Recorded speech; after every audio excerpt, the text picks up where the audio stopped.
పితా పుత్ర పవిత్రాత్మ నామమున ఆమేన్.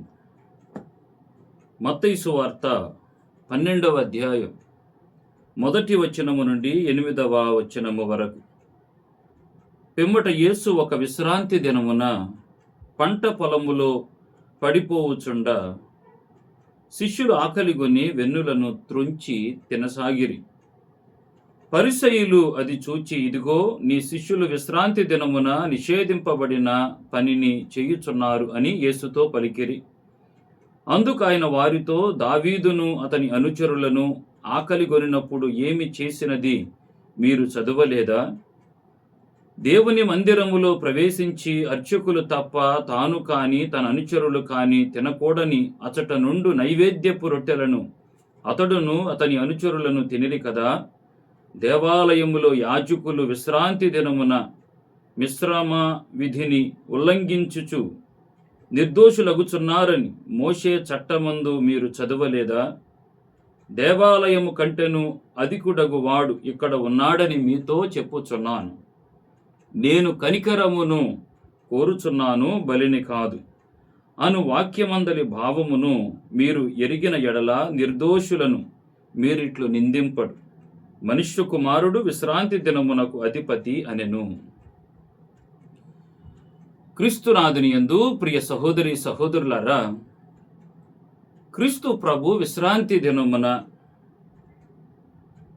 దేవాలయము గురించి చెబుతున్నటువంటి కొన్ని మంచి మాటలు మనం ఇక్కడ ఆలకిస్తూ ఉన్నాం. చేయకూడని పనిని తన శిష్యులు చేయుచున్నారని ప్రభువునకు ఫిర్యాదు చేస్తున్నటువంటి సందర్భం. ఇక్కడ ప్రభు దేవాలయము కంటే అధికుడగు వాడు ఒకడు ఉన్నాడని, రెండవది నేను కనికరమును కోరుచున్నాను కానీ బలిని కాదు అని ప్రభు బోధిస్తున్నాడు. ప్రియులారా, ప్రభు యొక్క కనికరం, ప్రభు యొక్క దయ, ప్రభు యొక్క ప్రేమ చాలా గొప్పది. ప్రియమైనటువంటి బిడ్డలారా, ప్రియులారా, క్రీస్తు ప్రభు గురించి ఎంతోమంది ఎన్నో మాటలు బోధించారు. గరికపాటి నరసింహారావు అని హిందూ మతములోని ప్రవచనకర్త తాను బోధిస్తూ ఉన్నటువంటి ప్రవచనాల్లో భాగంగా ఒకసారి క్రీస్తు ప్రభు గురించి చెబుతూ, వ్యభిచారంలో పట్టుబడినటువంటి స్త్రీని క్షమించాడండి మహానుభావుడు అన్నాడు క్రీస్తు గురించి. సంగీత దర్శకుడైనటువంటి ఎంఎం కీరవాణి తాను జీ సరిగమపాలో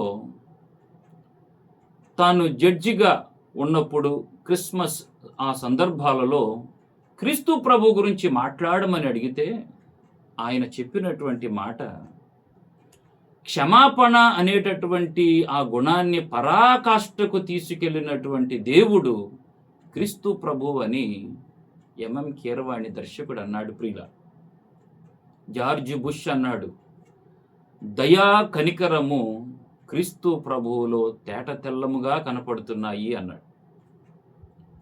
అలాగే ప్రియులారా, అబ్రహాం లింకన్ అన్నటువంటి మాట బైబుల్ దేవుడు మనకిచ్చిన ఒక గొప్ప వరం అన్నాడు. అలాగే ప్రియులారా, నెపోలియన్ రాజు, అలెగ్జాండర్, సీజర్, ఈ చక్రవర్తులందరూ రాజ్యాలను నిర్మించారు, కానీ యేసు ప్రభు ప్రేమ సామ్రాజ్యాన్ని స్థాపించాడు అన్నాడు. స్వామి వివేకానంద అన్నాడు, మన గుండెల్లో ప్రవహించే రక్తముతో యేసు ప్రభు పాదాలను కడగాలి అన్నాడు. ప్రియులారా,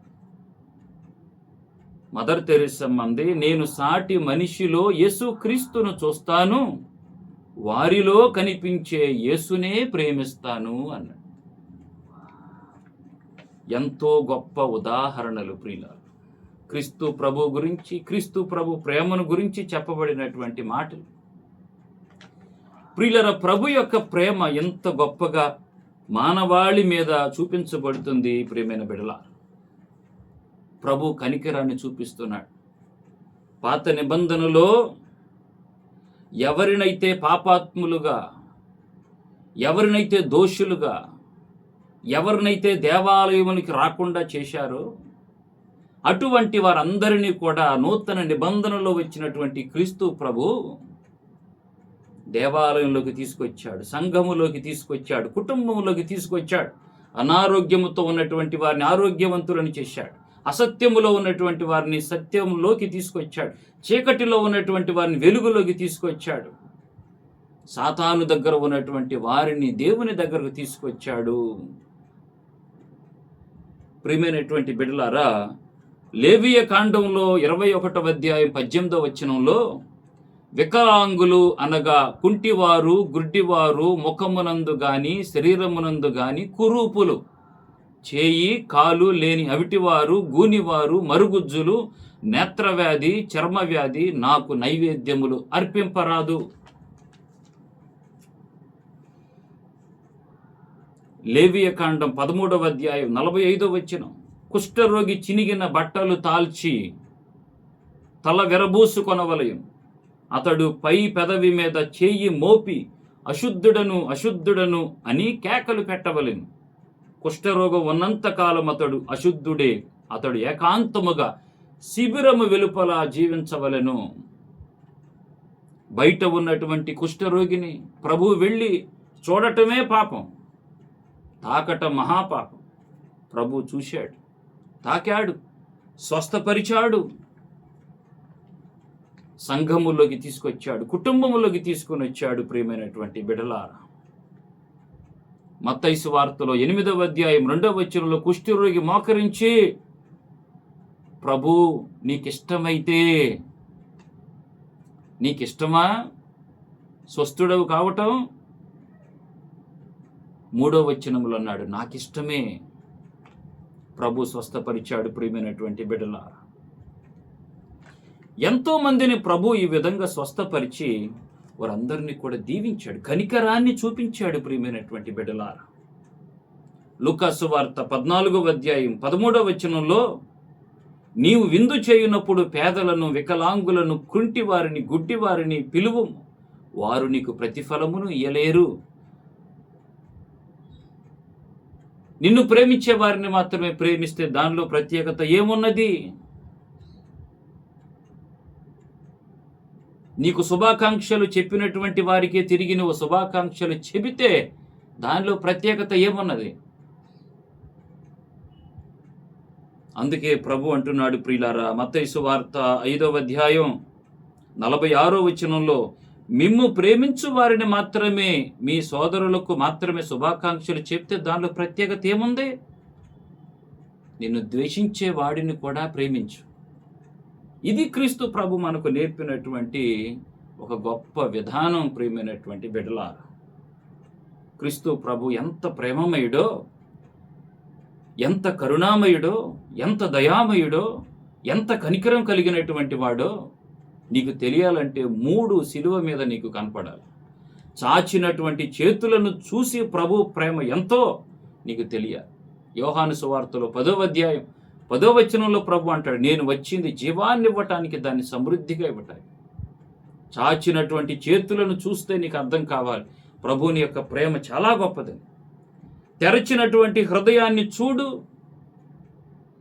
ఆయన యొక్క ప్రక్కను ఒక సైనికుడు పొడిచాడు. లాంజోనస్ అనేటటువంటి సైనికుడు, దృష్టిలోపం, కళ్ళు కనపడవు, అటువంటి సైనికుడు ప్రభుని యొక్క ప్రక్కను పొడిస్తే ఆయన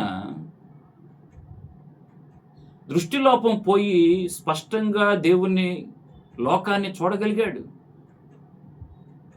ఈ దృష్టిని పొందినటువంటి వాడు ఏం చేశాడు? మోకరించి నెక్కముగా ఈయన దేవుని కుమారుడే అని సాక్ష్యం పలికాడు. ప్రియులారా, ఈ లాంజినస్, ప్రభుని యొక్క ప్రక్కను పొడిచిన ఈ లాంజినస్ అనేటటువంటి సైనికుడే తరువాత అపోస్తుల దగ్గరికి వెళ్ళి ఆయన కూడా సువార్తను ప్రకటించి పెద్ద బోధకుడయ్యాడు, బిషప్ గారు అయ్యాడు.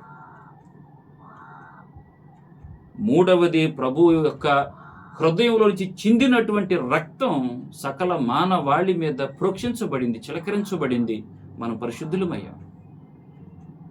ఆయన యొక్క కనికరము మన మీద ఎంత గొప్పగా ఉన్నదో ప్రియమైనటువంటి బిడ్డలారా. అందుకే ప్రభుని యొక్క కనికరాన్ని మనం పొందుకోవాలి అని అంటే ప్రియులారా, మనకు కనికరం కావాలంటే మనం కూడా ఇతరుల పట్ల కనికరం కలిగినటువంటి వారిగా ఉండాలి అని అంటే మనలో పాపం ఉండకూడదు, పాపానికి దూరంగా ఉండాలి.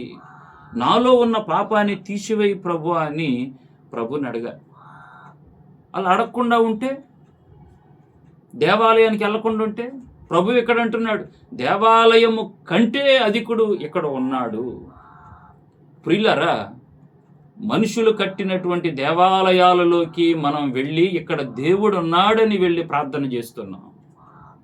ప్రియులారా, మనుషులు కట్టినటువంటి దేవాలయాలలోనే దేవుడు ఉంటే, దేవుడు కట్టినటువంటి దేవాలయం నీ దేహం, నువ్వు. నీలో దేవుడు లేడా? నీలో దేవుడు ఉన్నాడు.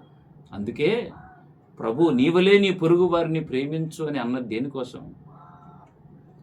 దేవుని యొక్క సుగుణాలు, దేవుని యొక్క లక్షణాలు నీలో కనపడాలి. ఇప్పుడు అవి రావాలి అనంటే పాపం నీలో ఉండకూడదు. పాపం నీలో ఉండకూడదంటే చేయాల్సింది సామెతల గ్రంథంలో 28వ సామెత 13వ వచనంలో, తన పాపములను కప్పిపెట్టుకొనివాడు బాగుపడడు, తన పాపములను ఒప్పుకొని వానిని పరిత్యజించువాడు దేవుని దయను పొందును. సామెతలలో 10వ అధ్యాయం 18వ వచనంలో, అంతరంగమున పగ ఉంచుకొనువాడు అబద్ధీకుడు, నిందలను ప్రచారము చేయువాడు మూర్ఖుడు. రోమాపౌరులకు రాసిన లేఖలు 1వ అధ్యాయం 18వ వచనంలో, మానవుల భక్తిహీనతపై, దౌష్ట్యముపై పరలోకము నుండి దేవుని ఆగ్రహము బహిర్గతమగుచున్నది. దేవుని దయ గొప్పగా మనలో ఉండాలి ప్రియుల. దేవుని దయ మనలో ఉండాలి అని అంటే దేవుని దగ్గరికి రావాలి. దేవా, నాలో ఉన్నటువంటి పాపాన్ని తీసివేసి నీలాగా నేను కనికరం కలిగినటువంటి వాడిగా ఉండాలి. ప్రియులారా, ఒకసారి సింహం అడవిలో ఉన్నటువంటి వాటన్నిటిని కూడా తినేస్తుంది. జింకలన్నీ కూడా భయపడి చివరికి, అయ్యా మమ్మల్ని అందరినీ తినేస్తున్నావు, నేను ఎప్పుడు చచ్చిపోతానో తెలియదు, వాళ్ళు ఎప్పుడు చచ్చిపోతారో తెలీదు, ఇలా కాదు కానీ మేమందరం కూడా రోజుకొకరు మొత్తం, నువ్వు ఎక్కడికే రానవసరం లేదు, రోజుకొకరు మేము చచ్చిపోతాం నీ కోసం, మమ్మల్ని తినాను. సరే అని ఒప్పందం కుదుర్చుకొని రోజుకొకటి వస్తూ ఉన్నాయి. తింటున్నారు. ఒకసారి ఒక జింక వెళ్ళటం లేట్ అయింది. జింకల నాయకుడు, ఏంటి నువ్వు ఇంకా వెళ్ళలేదు? సింహం కోప్పడిద్ది. ఆ జింక ఏముందో తెలుసా? అయ్యా, నాకిద్దరు పిల్లలు ఉన్నారయ్యా, వాళ్ళకి పాలు ఇవ్వటం కొంచెం ఆలస్యమైంది, ఇప్పుడు వెళ్తున్నానంటే, జింకల నాయకుడు అన్నాడు, అయ్యో నీకు ఇద్దరు పిల్లలు ఉన్నారా? సరే నువ్వు ఎక్కడికి వెళ్ళమాకు, నువ్వు ఎక్కడే ఉండు, నేను ఈరోజు నాయకుడు కదా, నేనే వెళ్తాను, నేను ఆహారం అవుతాను సింహానికని వెళ్ళింది. సింహం అంద, ఏంటి ఆలస్యంగా వచ్చావు, నువ్వు వచ్చావేంటైనా, వేరే జింక కదా రావాల్సింది. అయ్యా, దానికి ఇద్దరు పిల్లలు ఉన్నారు, పాలు ఇవ్వటం కొంచెం ఆలస్యమైంది, వస్తుంటే నేనే ఆపి నేను వెళ్తానులే అన్నాను అనగానే సింహం యొక్క మనసు కరిగిపోయింది ప్రియులారా. అని వెంటనే సింహం అంది, జింక చిన్న ప్రాణివైనటువంటి నీకే ఎంత దయ ఉంటే అడవికి రాజైనటువంటి నాకు ఇంకెంత దయ ఉండాలి? కాబట్టి ఎంత దయ చూపించిన, ప్రేమ చూపించిన, కనికరం చూపించిన నువ్వు నాకు బాగా నచ్చావు, కాబట్టి నీకే ఎంత దయ ఉంటే అడవికి రాజైనటువంటి నాకు ఇంకెంత దయ ఉండాలి? నేనేం చేయను, అసలు నీ జాతిని నా జీవితంలో టచ్ చేయను, నేను వెళ్ళిపో, సురక్షితంగా భద్రంగా హ్యాపీగా బ్రతకండి అని సింహం చెప్పింది ప్రియులారా. ఇది కథ కావచ్చు కానీ నీతి లేకపోలేదు ప్రియులారా. దేవుని యొక్క కనికరాన్ని ఆసరాగా తీసుకోకూడదు.